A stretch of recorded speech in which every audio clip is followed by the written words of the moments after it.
ce vol. Oh là là là là là là, ce vol de n'importe quoi. Bon. En vrai, ça fait vraiment ça. Ça a fait. D'un coup, je t'ai disparu. Ah ouais, Ah ouais, plus de voile, plus de trucs morts. Et d'un coup, une minute après, Olive qui sort du nuage comme ça, en 3-6. Yalla Yamakasi vers le bas. Happy birthday to you. Yeah. Hey, happy birthday to me. Oh yeah. Et ça, c'est un gâteau qui tue, hein. Et voilà, on va se mettre en l'air. L'aventure commence. Le plan, c'est pas de plan, hein.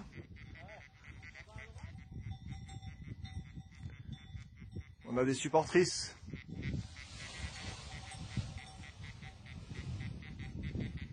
Bon ben voilà, prêt pour le début du vol bivouac.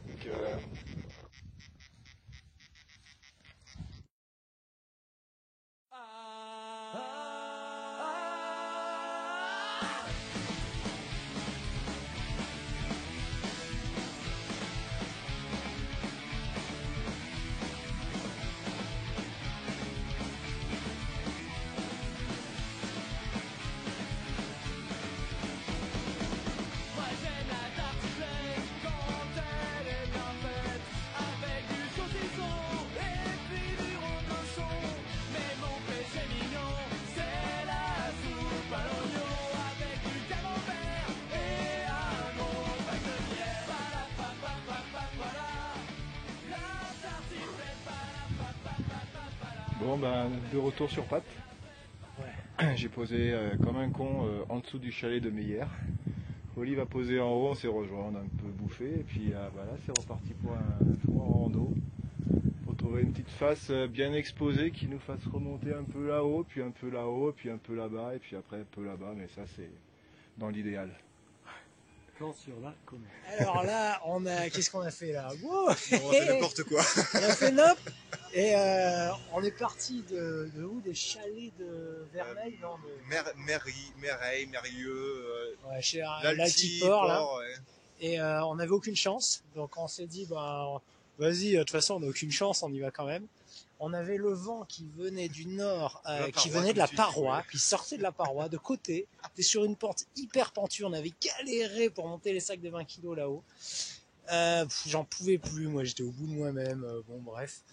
Oli, ouais, je merde pour gonfler, ma voile qui s'enroule, je peux plus la gonfler, je descends plus bas, n'importe quoi. Donc on se dit bon, allez, de toute façon on se jette dans la pente, on va dormir en bas là dans les alpages et puis pour brave autant faire un dernier glide. Donc on décolle et puis là je le vois plomber. On va poser aux alpages. Voilà. Moi je le suis en me disant bah vas-y plombon pour plombon. je me demandais. C'est ça. Je me demandais si on allait même passer le ruisseau. Ah ouais. Franchement le fond du Talmac c'était aberrant. C'est la forêt sinon. Et voilà donc pof. Et puis là un petit truc anémique qui me dit ah on va au moins passer le ruisseau et on va aller sur les alpages d'en face. Ouais. Et en fait, de truc anémique en truc anémique. On le travaille, ouais. On travaille, il y a les oiseaux qui tournent aussi au retour. Ouais. Tac, toi, je te vois sortir, et tu t'en es mieux sorti que moi au départ. Et poum, même tout le long. Ouais. Donc je finis par te suivre, à trouver les trucs que tu trouves. Bon, je finis par trouver un truc tout seul là. Et et on sort au-dessus des crêtes, ouais. Au-dessus de la pointe percée. On voit la pointe percée. On a 2009, on a quasi 3000. Et t'as vu le trou de la pointe percée? Non, j'ai pas vu. Ah ouais, j'ai vu le trou de la pointe percée. Bon, moi, à un moment donné, j'en avais marre quand même de me faire secouer, puis j'avais les fichetons. Et du coup, j'ai traversé, il me suit. Et là, on est côté ouest, les rois du monde, poussés par le nord-ouest. Ouais. Et là, c'est là que j'ai vu qu'il y avait du sud. C'est le truc des merdes. Bah, les nuages aussi indiquaient des trucs bizarres. C'était aussi, bizarre, on savait pas trop d'où ça venait. Et du coup, on poursuit, on a tous les lézards à vie. Jusqu'à la Clusa. C'était la Clusa, ouais. En bas et le col des Aravis, voilà. Ah voilà, le fameux col des Aravis. On le passe de haut, là où on était avec Sarah. On sait pas quoi faire, bon bah on continue. Hein. On continue, on arrive à se choper en l'air, à se dire bon, on va vers le sud, ouais, yalla et tout. On connaissait rien, on avance et puis là, vu qu'il y avait Fred qui nous avait dit au téléphone avant qu'on décolle, ah bah venez, oh, c'est bon, venez les gars à Doussard. Puis là, le truc, ça vient dans la tête, allez viens, on va à Doussard. Et surtout qu'on a pris super haut là avant de traverser Ugine, au nord d'Ugine, là au Charvin. Milieu, là, on se retrouve satellisé à 2006 quoi. Ouais. Et puis là en fait Annecy, Doussard était en finesse nonobstant la brise. Et du coup j'arrive à faire un OK Google, appelle Frédéric Nabet au téléphone, je te jure. Et c'est comme ça qu'il m'a dit vaguement, parce que j'avais pas le haut-parleur, il m'a dit vas-y, ouais là de toute façon t'es dans la merde, je te vois au-dessus du Gine, t'arriveras jamais à Doussard, donc t'as qu'à filer par le sud, à moins que, et là son pote moniteur à côté qui lui dit bah non, il peut passer par les côtes est de la Tournette, retour de Brise dans l'ombre, un truc pourri quoi. Je fais bon, on y va quand même. Moi, je vois mettre le cap dans l'ombre. Je fais, mais qu'est-ce qu'il fait? Sous le vent des crêtes et tout. Bon, allez, solidarité. Je le suis. Et effectivement, tu perds pas trop. Tu arrives plus haut que la dernière crête. Donc, tu me dis déjà, ça va passer. Ouais, moi aussi, j'y ai cru. Et finalement, c'est pas passé très bien quand même. Juste au-dessus de la crête, là qu'on voit à peu près là-bas, là. Voilà, clac. Et on passe à Radada et puis là la brise nous prend et là blam moi je me suis pris 2-3 merdes. Ouais, ça bouge, ouais. Et puis pied au plancher, accélérateur à mort et on arrive ici et c'est pile sur la route qui mène au col de la Forclaz. Et il paraît que ça vole encore jusqu'à 8h30. Donc qu'est-ce qu'on va faire, Coco? On y retourne. Et on va finir par atterrir à Doussard. Et avec un peu de chance, c'est Fred qui va nous prendre en stop.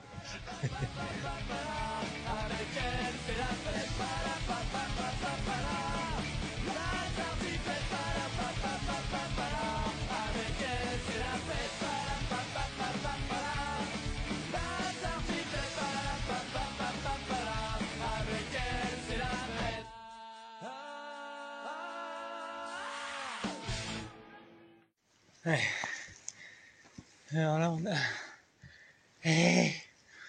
atterri sur coup, que c'était même le plan sur la comète, qu'on s'était dit, bon, allez, donc on rappelle, on décolle au col de la Forclaz à Annecy, on se dit, bon, de toute façon, on peut rien faire, les pleurs sont de la merde, regarde, ça dépasse même pas 1500, 2000 au mieux, on n'arrivera à rien, et voilà, et en fait, ça l'a fait.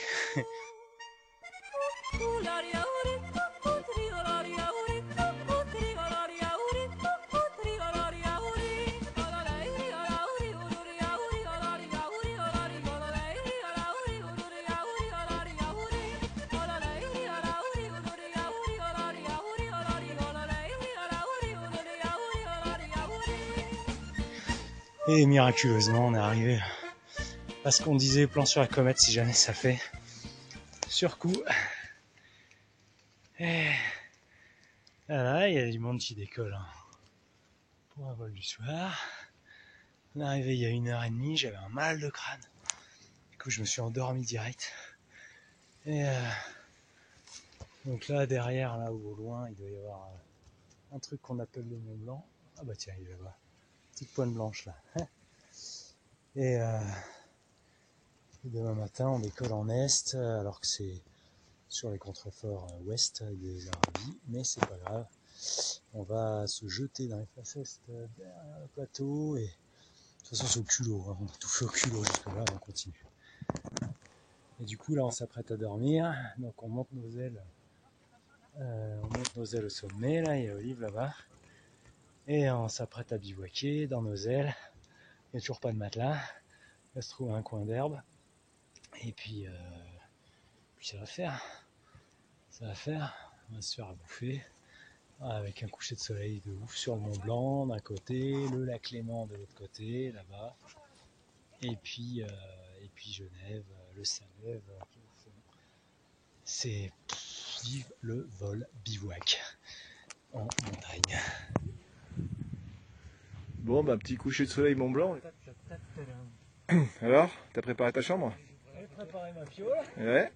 Là, je prépare la cuisine. Ah, t'es pas mal, hein? Pile coucher de soleil. Mon lit duvet.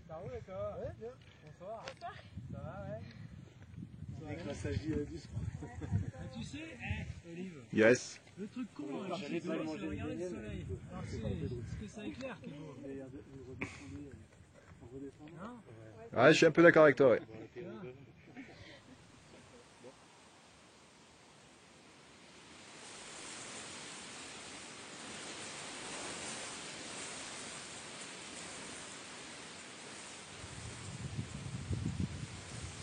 Bon, Olive, bien dormi? Ouais, pas mal. Pas mal? Et toi? Bah, jusqu'à ce que les bourrasques s'arrêtent, après ça a été, ouais. Ouais, alors c'est ça.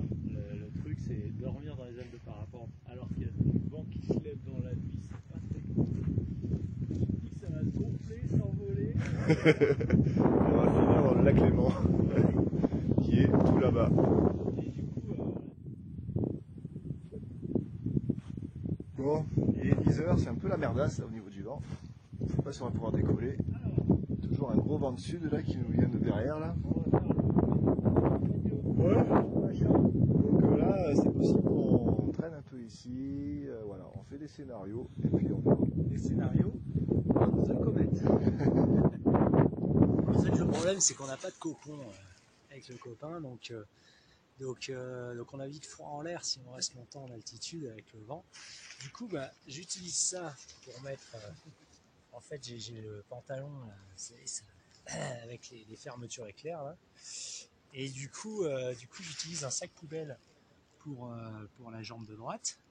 Et la jambe de gauche, j'utilise le sursac de la sellette là. Et puis je le mets à l'intérieur. Du coup, voilà ce que ça donne. Et je ferme ma chose là. Et du coup, je suis protégé du vent. Pas mal, non? Et franchement, en l'air, ça tient même chaud parce qu'il c'est un peu rembourré là. Et ça fait même des guêtres en bout de truc. Et du coup, ça chauffe même les chevilles. C'est parfait. Donc on n'y croyait pas parce que c'est du sud-ouest machin pourri. Et finalement, on fait 2009 quand même. Et honnête. Donc on est au-dessus des Aravis, trop bien. Et là, on balance. On vise la vallée qui nous mène vers plus ou moins le Grand Bornand. Ouais. Voilà, et sauf que toi t'es un peu en dessous, t'es au milieu de vallée. Moi j'essaye de suivre la rue de Nuage qui est un peu au-dessus à la verticale. Belle rue, hein, pourtant, ouais. c'est bien. Et j'essaye d'être un peu à la verticale de mes falaises qui sont à l'est. Et moi, a priori c'est nickel, sauf que je plombe et je pose au pied du Grand Bornand, et toi de ton trou à rat. Et je me prends un truc pourri à tourner, c'était l'enfer à tout. Et je savais que c'était mon truc salvateur, quoi. Donc il fallait pas lâcher. Je bing, 3000. 3000. Mais oui, j'ai eu le 3000. Et moi j'étais dégoûté parce que j'étais allé un peu par solidarité, parce que j'aurais préféré le Facès, mais je le voyais trop bas pour aller rejoindre le Facès, Deg, plus jamais faire ça. Bon, on se retrouve en haut du Grand Bornand. Et du coup, bon, on se retrouve en haut du Grand Bornand. Là, tu viens d'où, tu viens d'où, gars? La misère, c'est mitigé la sensation. Alors, c'est quand même méga bien extrait. Ah ouais, franchement, le départ. Ouais, c'est et puis, bah, y a pas à chier, quoi. Tu merdes, t'es en dessous, donc moi, je te suis plus ou moins. Et là, je merde à mon tour. Mais bien comme il faut, et toi, t'arrives à t'extraire, là. Putain, moi, j'arrive de tout là-haut, là. Bon, on se retrouve en haut du Grand Bornand. Nonobstant une petite montée en téléphérique. Ça restera entre nous. Ça restera entre nous. Bref, on est en haut du Grand Bornand et on redécolle. Et là, 3000. Ouais. Et puis on file vers le col des Aravis. Le col des Aravis, là c'est quand même déjà bien blindé en nuages, mais on arrive super bien, quoi. Et toi, t'es tout le temps inspiré. Moi, je passe au même endroit et je traverse. J'ai pas compris. Aujourd'hui, c'était ça toute la journée. Ouais, sauf que moi aussi, je vois des thermiques où je comprends pas. Tu vas plus haut, plus vite que moi vers le haut. Ouais. Et ça aussi, je comprends pas. Comme quoi, bon, bref. Bon, c'était la journée un peu décalée aujourd'hui. On poursuit vers le Charvin. toi, t'es toujours derrière, un peu plus bas. Ouais, tu toujours. chiales en disant, je suis en bas, je sais pas, je vais me faire bouffer, etc. Moi, je suis en haut, vas-y, je m'en tape. Tranquille, peinard. Sauf qu'à force d'être tranquille, peinard, avec les gros guns qui sont juste à ras les nuages, eh bien, il y a un moment donné où, putain, il est grand ce nuage là, cette base de nuages. Où est-ce qu'on sort de ce machin là? Et ce qui devait arriver arriva. Je vois l'autre se faire aspirer dans le nuage. Et du coup, je mets les oreilles, sur l'accélérateur, et bip bip bip, ça continue de monter. Je regarde mon Vario, je vois 2009. Je fais 2009, je sais qu'à 3000, je suis dans le nuage. Merde, 2950. Ah merde, tac, je vois les premières volutes là qui commencent à m'obscurcir la vue. Tac, tac, je largue les oreilles, bam, je rentre en 3.6. Et là, ça commence à tirer vers le bas. Ah, et puis le voile noir qui commence, tu vois, c'est... Oh putain, c'est dur à tenir. Hein. Et 5 tours, 10 tours, 15 tours. Ah, je revois le surf, enfin, je revois la lumière. Au début, véridique, je me suis dit, il m'attend et pour s'amuser, il fait les 3-6 pour passer le temps. Le premier en roulage, je me suis dit ça. Ah ouais, d'accord. Bah alors là, non, c'était pas du tout le cas. Je ressors à peu près 100 mètres à 2009. Je ressors et là, bip bip bip bip bip bip bip bip bip bip. Et déjà dans mon 3.6 de déperdition d'énergie, ah ouais, ça remontait ta déjà. ressource, t'avais gagné 30 mètres déjà. Ah non, mais ça remontait déjà dans le... Non mais laisse tomber quoi. Et du coup, ça remonte, mais je suis quand même 100 mètres en dessous. Du coup, bam, bam, grosses oreilles, accélo à fond, je fonce vers la base du nuage, enfin vers le bord du nuage qui est en bleu là-bas. Mais c'est loin, c'est loin. Et ça remonte pas, bim, je me refais aspirer. Deuxième salve, et ainsi de suite. 3 salves de 3.6 pour enfin me sortir. Et le dernier, c'est que je me suis fait complètement aspirer. Et là, blam, comme une balle de fusil, je tombe. Comme une grosse merde. Je tombe en 3.6. Et là, je ressors, mais je sais pas, en dessous de toi, je pense. Et là, par hasard, et il est à ma droite. Ouais, ça va, mec. Content de te voir, on se promène là, c'est trop bien. Et là, bon, du coup, on file vers Doussard, on essaye vers Doussard, la tournette, mais on se fait plomber parce qu'il y a un gros vent de contre. Ouais, pas évident de passer cette alors que, on est à 3000, on se reprend à 3000 proche du col de la tournette, mais ça passe pas, blam, gros blocage, du coup on fait demi-tour et on finit là-haut, là, alors on voit pas, mais c'est un bon 2000, hein, le sommet là. Ouais, bah vas-y, finis l'histoire, toi. Clac. Ouais, voilà, moi, t'es toujours comme d'habitude plus haut que moi. Toi, t'arrives à enrouler, moi je traverse, voilà, comme ça. Et puis, je te vois enrouler derrière les crêtes, t'es prêt à transiter vers l'autre. Moi, ça m'impressionne, donc je me dis, bon, bah, les crêtes, ça me va. Et puis on est un peu dans un trou ici, dans un cul-de-sac, en fait, hein, à part traverser, il n'y a pas grand-chose d'autre à faire. Hein. Ouais. Donc sans buis, puis on pose ici, où tu as revu ta pote Johanna. Voilà, bah, c'est ça le truc, c'est que je l'avais vu sur la carte et je la vois qui se pose ici. Du coup, bon bah, tant qu'à se poser quelque part, autant aller voir la pote et puis voilà, lui claquer la bise. Bon, hey, fin de la journée. Maintenant, on va retrouver un vieux coin de bivouac tout pourri et ça va être très bien. Et on verra bien ce que finir les restes. Ouais. Allez, dodo. Et bah. Yeah. Ouais, voilà. Ça c'est fait. Le trip se termine ici. On est au sud d'Albertville et on a repéré de haut un rond-point qui nous amène ensuite successivement à l'entrée de l'autoroute qui mène juste après au grand péage autoroutier. Donc on va pouvoir repartir en stop sur Toulon. Et puis on a décollé du fort de Tamier là, où on a eu miraculeusement 2 petites bouffes là qui nous ont amené la peinard et puis qui nous ont donné un peu de marge de manière à survoler l'Intermarché et voir qu'il y a bien des bennes accessibles pour aller récupérer les invendus. Et on pose face à face comme des cons jusqu'au bout. Voilà. Le voile juste à côté. Voilà. Ça fait du bien, un petit vol sans prétention où on se fait pas aspirer par les nuages, on est pas souvent. Le voile du matin, j'adore. Kiff. Et voilà, le trip se termine ici. Bye bye.